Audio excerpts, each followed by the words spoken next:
Hi friends, అందరికీ శుభోదయం.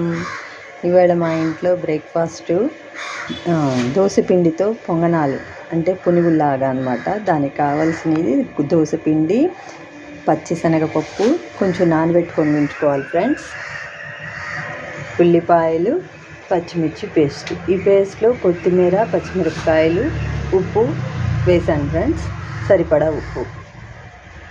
ఇవన్నీ పొంగనాలకి. పిండిలో కొంచెం పసుపు వేసుకోవాలి ఫ్రెండ్స్. ఇందాక దోసపిండి కలిపి పొంగనాలని చెప్పాను కదా ఫ్రెండ్స్, ఇలాంటి గుంటలుగా ఉండే పెనం ఒకటి ఉంటుంది.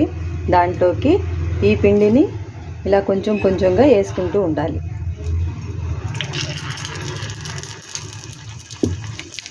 ఆయిల్ వేసుకొని ఫస్ట్ ఆయిల్ కాగిన తర్వాత ఇలా కొంచెం కొంచెంగా వేసుకుంటూ ఉండాలి.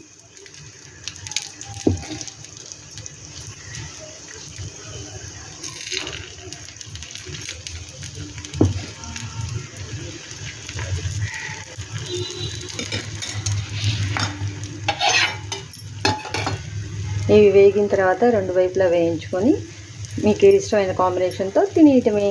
ఓకేనా ఫ్రెండ్స్, బాయ్. చూడండి ఫ్రెండ్స్, వేడి వేడి పొంగనాలు రెడీ.